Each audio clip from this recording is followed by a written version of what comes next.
What up, family? Brothers, sisters, cousins, aunties, baby mamas. Today's my story is, which of your mother's physical and personality characteristics did you inherit?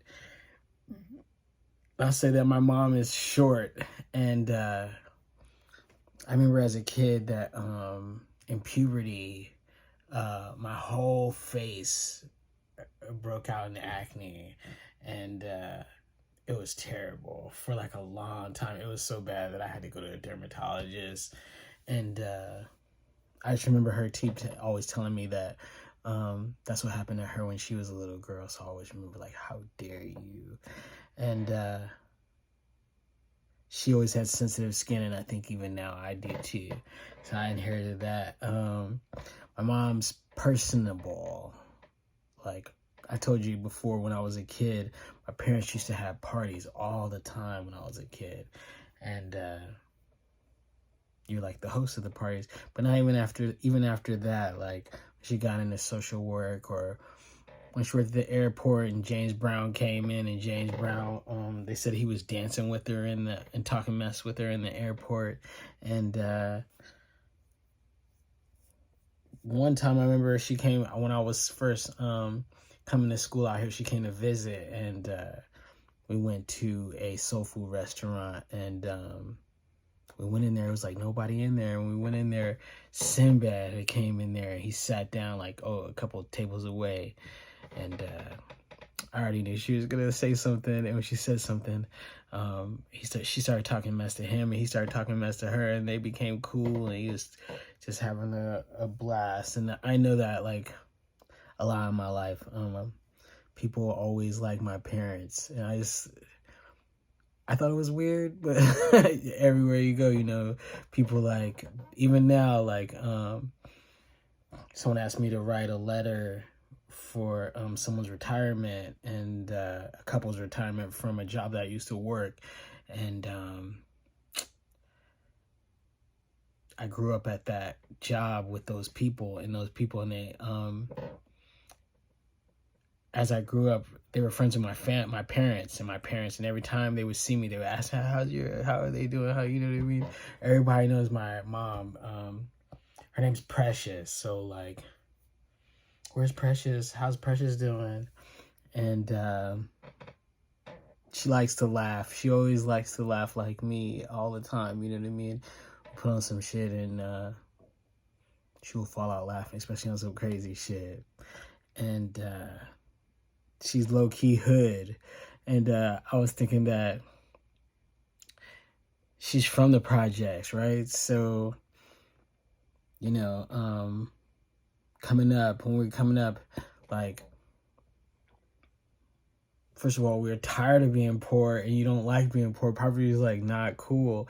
And so when you get out, your whole thing is to try to get out, you know what I mean, and move and do better things. So she finally, like, getting our family out, but, like, it's still in her, you know what I mean? Like, at any time, my mom and dad would argue all the time, like, and she would talk shit about any time, you know what I mean? She would go get in the motherfucker, regardless if she will get in it. And I think, oh man, don't get into that, because you can get in some trouble. She'll be right here talking shit to you. My mom don't give a damn. And she's a giver too. And it's weird, like, it's like weird giver though. Like, not like, I think just to say that you gave, that's what she's like, a giver. And an egomaniac, I got that from her too. Like, everything about her. And very dramatic. I always think about that, like, in my acting, like there's not a role here that could be as dynamic as the role that she plays. She's very, very dramatic. And her fashion sense, and also like I said, my mom, like, if you say some smart shit, then she's gonna say some smart shit. And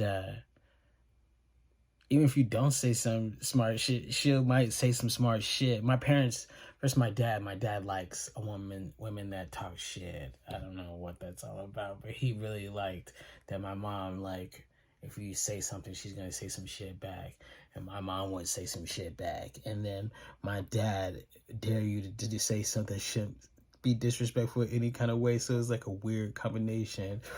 But I got my big mouth from her because I told you when she was in the kids, she used to tell me in the project she would be out there just, they said her and her friends were just potty mouth young girls, and they would tell them to why don't you go cause trouble where you live at, you know what I mean, when they're over in some other projects.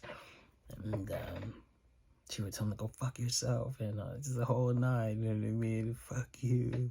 And like, if you know her, you know her, you know what I mean, that's just who she is. Like, when I moved to Alaska when I was a kid, and you know, when you have to fight the bullies, like some dude was trying to bully me, and he told me to meet him after school, and he tried to I guess he told everybody, so the whole school's outside waiting. So I'm like, damn, dog, I'm about to go fuck this dude up. And when I went out there, I'm in 4th grade, and I think he was in like 6th grade, and he was like big dude, and I was about to fight him but right before I started fighting him, I see my mom walking down the street, like breathing fire too, going like, you better whoop his ass, whoop this motherfucker's ass. And like, that was the thing, like my parents told me if I ever lost a fight, when you get home you got 2 more fights because we're gonna fuck you up too. So like, y'all got to take this L, you know what I mean? And another time, another bully, like Docious knows this one, another bully was harassing me, like, and he was like, I was in 4th grade, he was like in 8th grade, and it was a white dude, and he kept harassing me, and I told, me and Docious were hanging out, I told him I'm gonna fuck that dude if I see him, and so he seen him, he called him over, so I started fighting the dude. When I fight the dude, here come my mom, comes up, drives up, pulls over, she's like, okay, that's enough, that's enough, that's enough. So then the dude's like, get the fuck off me, and he called her a nigger. So when she called him a nigger, he's like, okay, she let him go, like, fuck him up. So I just start fucking that nigga, bow, bow, bow, bow, bow. So then she's like, okay, did you get enough? That's enough? And he was like, fuck you, you black bitch. He was like, do what you gotta do. So I just started handling